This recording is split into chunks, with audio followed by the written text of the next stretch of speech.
سے جو پیغامات جاتے ہیں علماء حضرات کی زبانی وہ پسند کیے جاتے ہیں اور اس کا اعتبار کیا جاتا ہے۔ ناظرین، اللہ تعالیٰ نے انسان کو جتنی نعمتیں عطا فرمائی ہیں ان میں سے کسی کا بھی شکر ادا نہیں کیا جا سکتا، چونکہ نعمتیں اتنی بہتات کے ساتھ اللہ نے عطا فرمائی ہے، انسان اپنی پوری زندگی بھی اس کا شکر ادا کرتا رہے تو شکر اس کا ادا نہیں ہو سکتا۔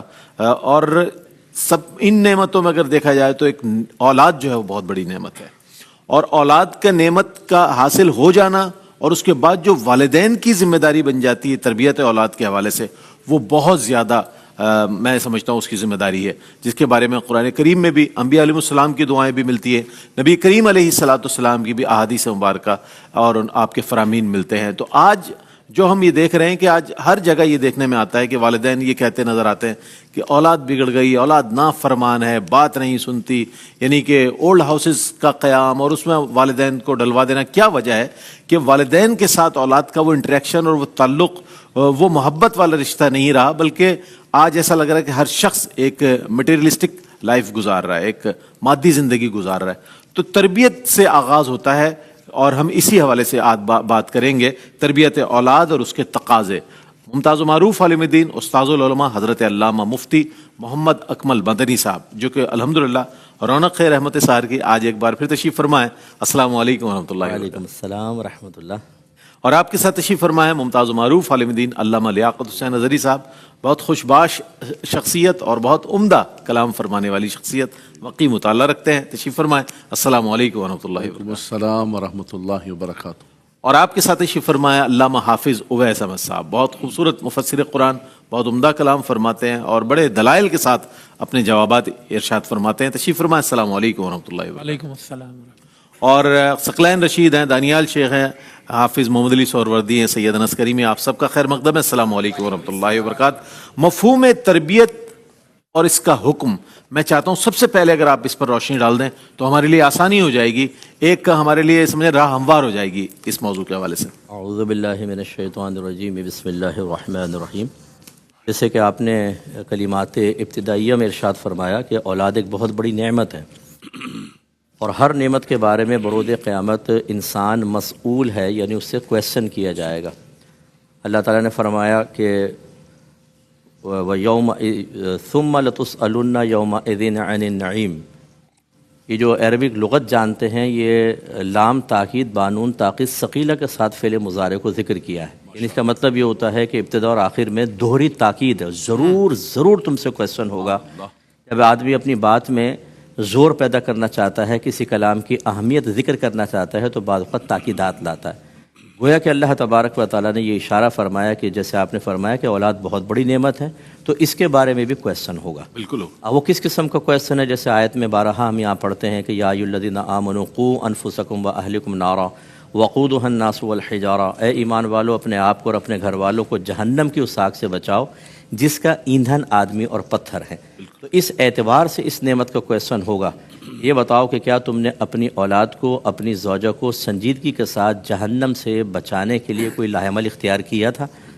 جس کے بارے میں ایک اور اشارہ سرکار صلی اللہ علیہ وسلم نے فرما دیا کہ کلکم راعین و کلکم مسئول عن رعیتہ، تم میں سے ہر شخص نگہبان ہے، اس سے اس کے ماتحت کے بارے میں کویسچن ہوگا۔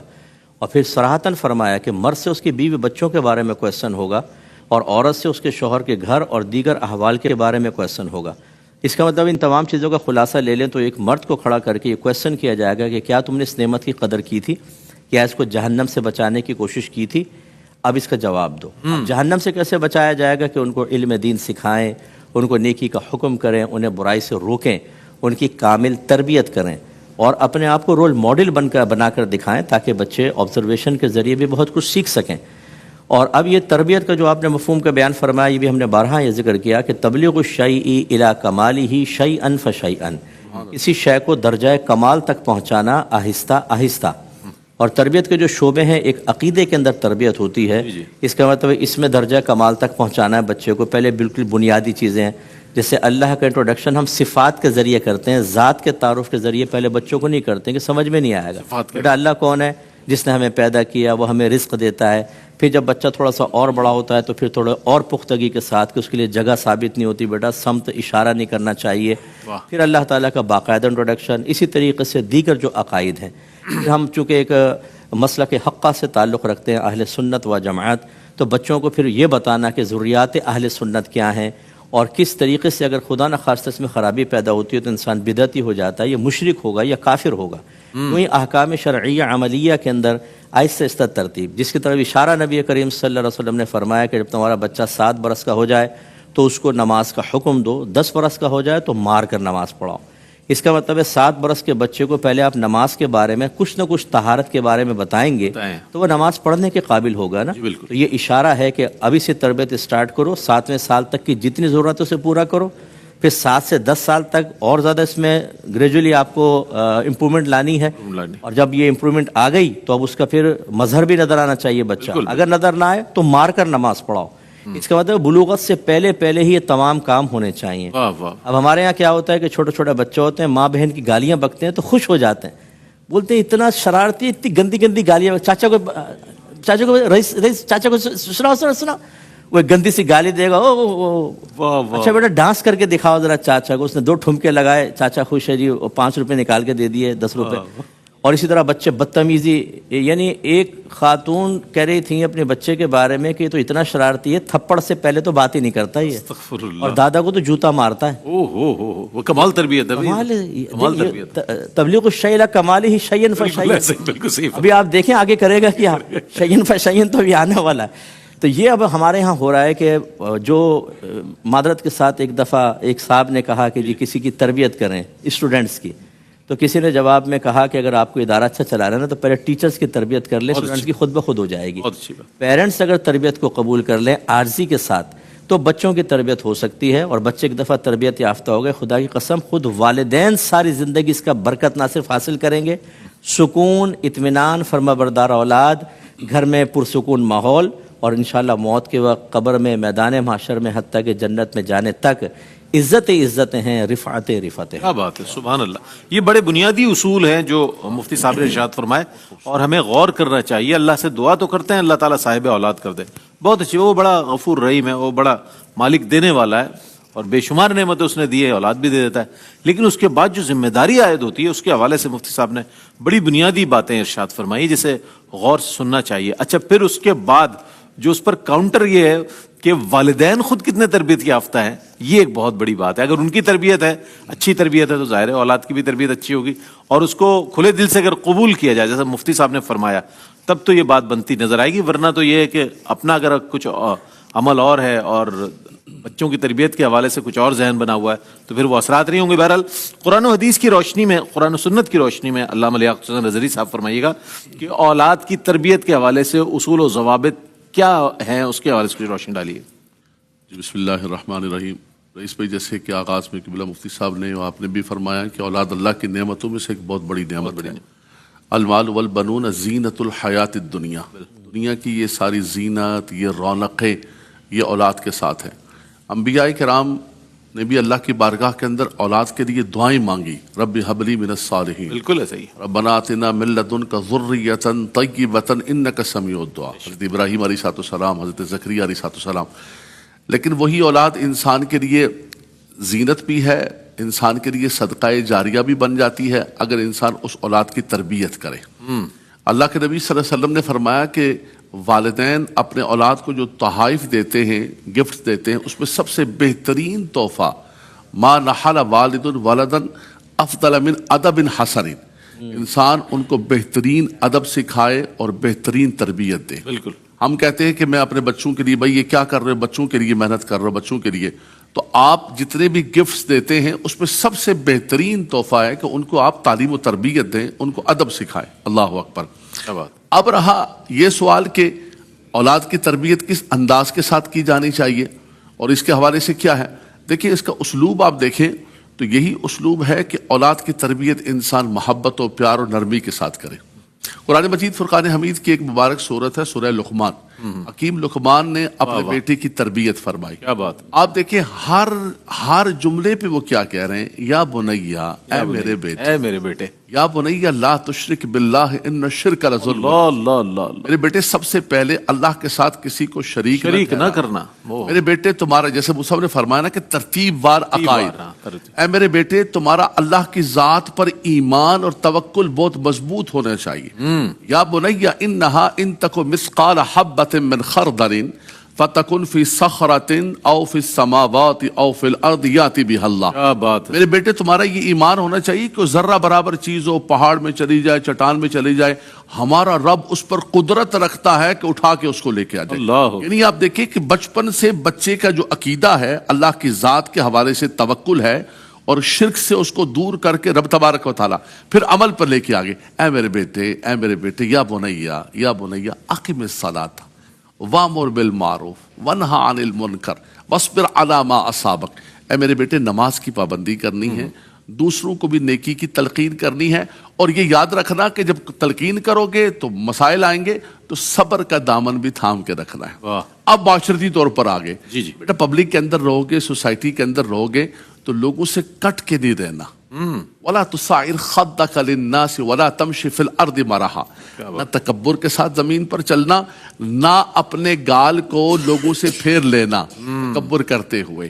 اور میرے بیٹے اپنی زندگی کے اندر ایک بیلنس لے کر آنا. تمہاری گفتگو میں، تمہارے چلن میں، تمہاری ہر چیز کے اندر ایک اعتدال ہونا چاہیے، بالکل آؤٹ آف وے نہ ہو. وقصد فی مشیک وغضض من صوتک. اللہ اکبر. تمہاری چال کے اندر بھی اعتدال ہو، تمہاری آواز کے اندر بھی اعتدال ہو. اور بیٹا یہ گمان نہ کرنا کہ بڑی آواز ہے، میری آواز بڑی نکال لیتا ہوں میں. بڑی آواز ان انکر الاصوات لصوت الحبیر. کہتا ڈیچو ڈیچو کرتا ہے، پورے زمانے کو آواز جاری ہوتی ہے.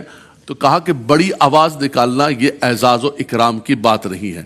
بڑی آواز نکل جاتی ہے، لیکن فرمایا اب آپ یہ دیکھیں، یہ ترتیب کا سارا انداز دیکھیں آپ، اس کے اندر ہر چیز سکھائی ہے، ہر اعتقاد کے اعتبار سے، عمل کے اعتبار سے، معاشرتی اعتبار سے، سوسائٹی کے رہن سہن کے اعتبار سے.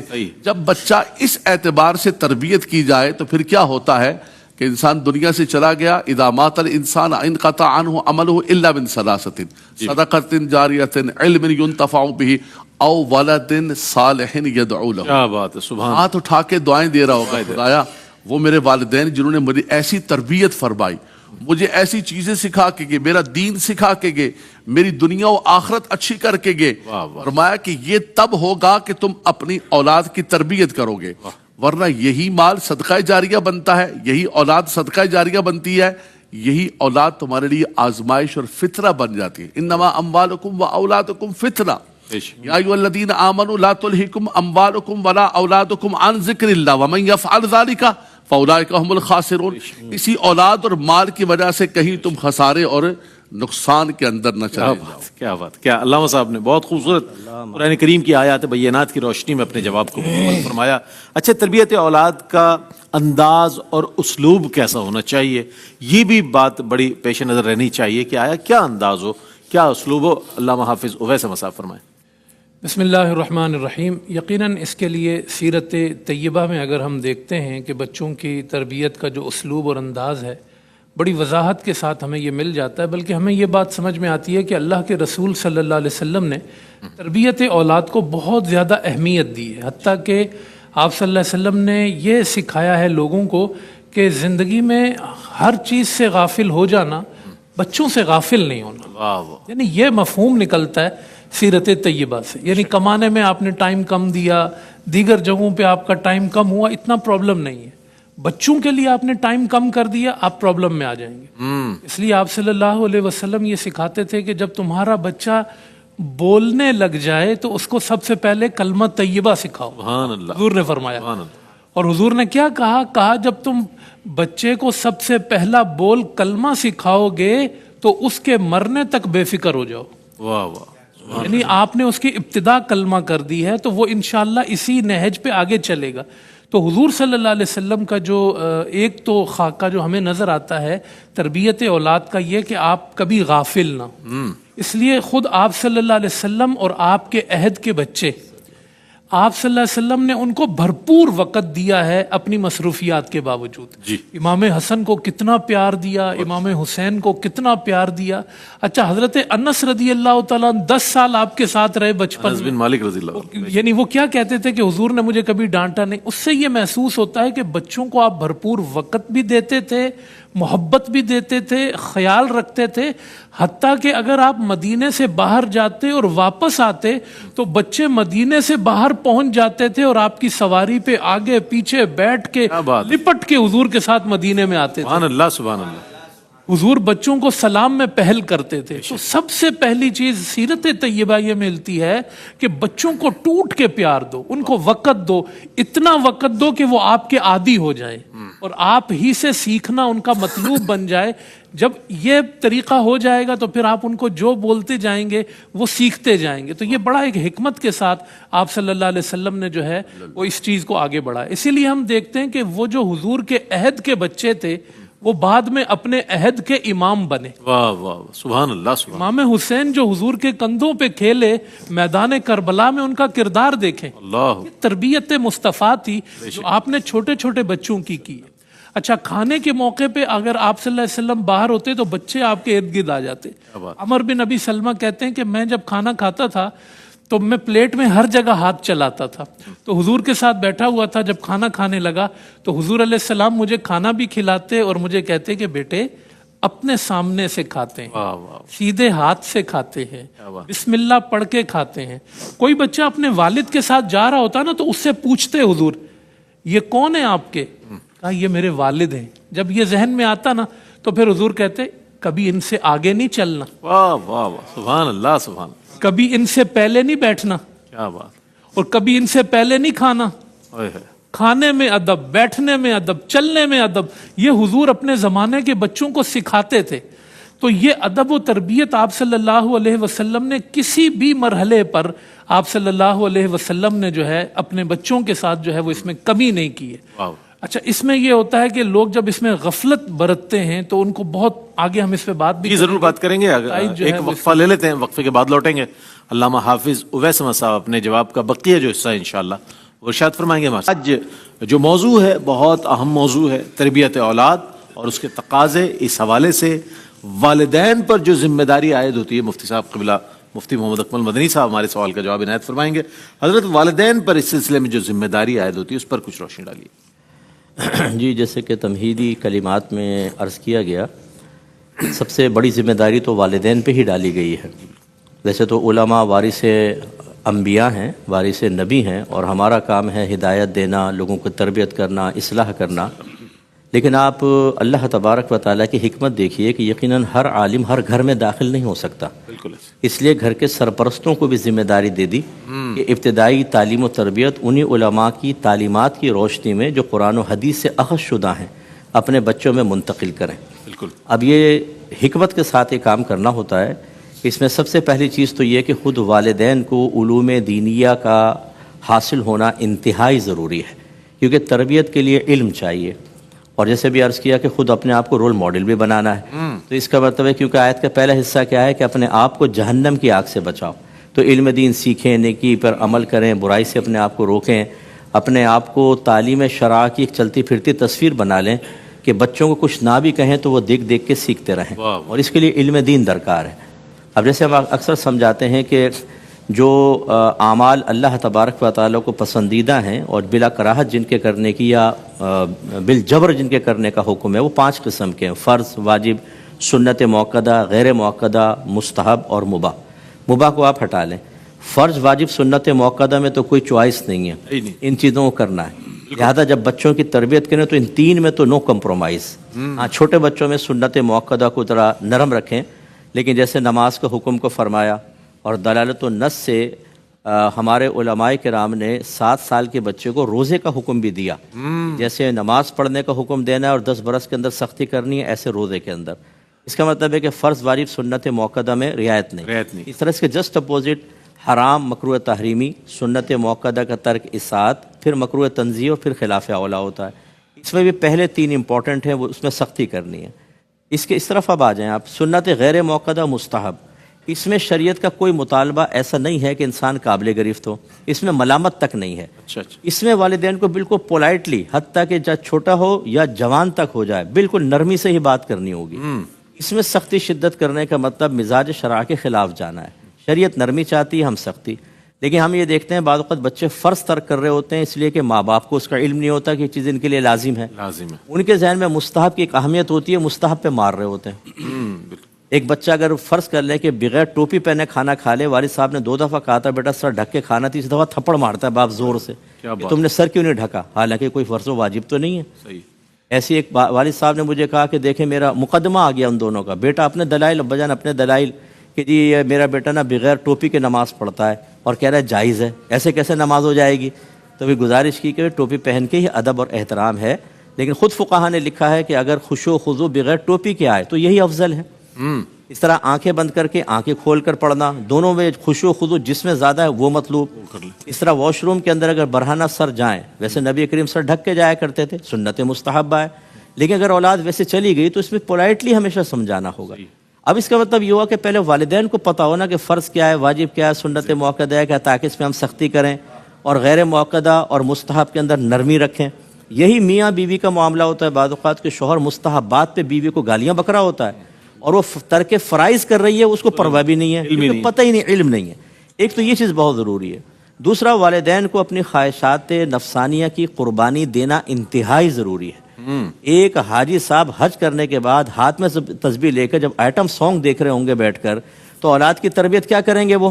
لیکن خواہش ہے کہ فنا ہونے کا نام نہیں لے رہی.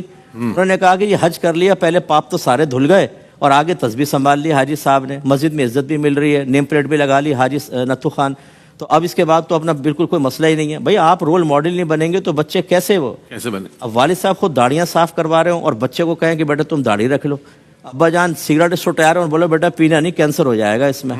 ماں بچی کو جھوٹ سکھا رہی ہے، 26 سال کی بچی اور کہتی ہے بھی 16ویں سال میں لگی ہے. بیٹا بولو ہاں ہاں امی ہاں، وہ ابھی 16واں سال ہی اس کا پورا نہیں ہوا، 5-6 سال گزر گئے اس کے.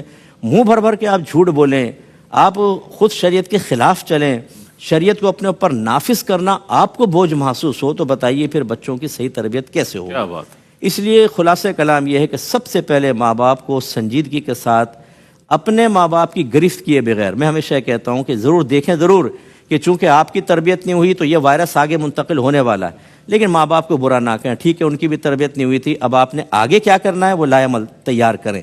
اور میں تو جو غیر شادی شدہ ینگسٹرز ہوتے ہیں میں ان کو بھی جمعے میں جیسے بیان کر رہا ہوتا ہوں، میں کہتا ہوں کہ آپ لوگ اپنی فیملی کو آپ نے جنت میں لے کے جانا ہے، ابھی اپنے اندر چینج لے کر آئیں تاکہ اپنی فیملی کے سامنے آپ رول ماڈل بن سکیں. ورنہ آپ گڈ رول ماڈل نہیں ہوں گے، آپ بیڈ رول ماڈل ہوں گے کہ فجر میں آپ سو رہے ہوں گے، خراب چیزیں آپ دیکھ رہے ہوں گے، گالی گلوچ آپ کر رہے ہوں گے، حرام حلال کی تمیز آپ کو نہیں ہوگی.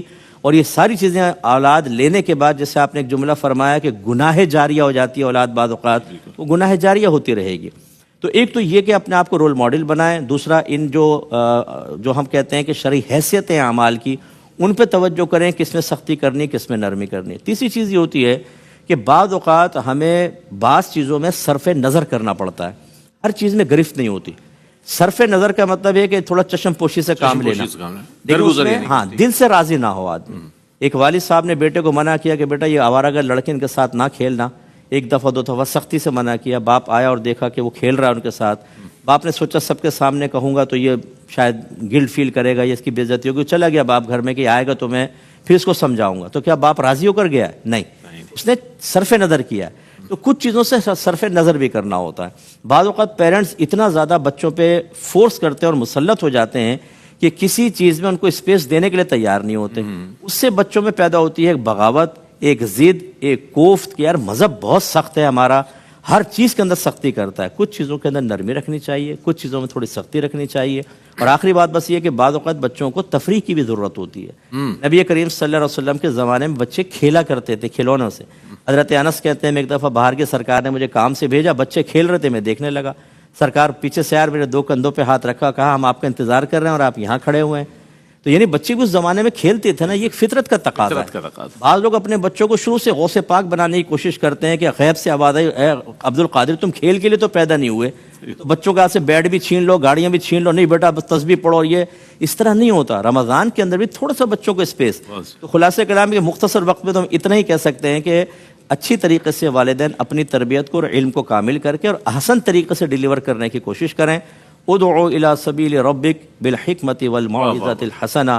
اپنے رب کے راستے کی طرف بلاؤ، اچھی تدبیر اور اچھی پختہ تدبیر اور اچھی نصیحت کے ساتھ۔ کیا بات ہے، بڑی حکمت ہے، بڑی حکمت ہے۔ اور ظاہر ہے یہ دین جو ہے دین فطرت ہے، تو اس کی جو جتنی تعلیمات ہیں، جتنے احکامات ہیں، وہ عین فطرت ہے، اور اگر اس کو اپنا لیا جائے تو بڑے فوائد ہیں۔ اس کے ایک مختصر سا وقفہ، وقفے کے بعد لوٹتے ہیں، ہمارے ساتھ رہیے گا۔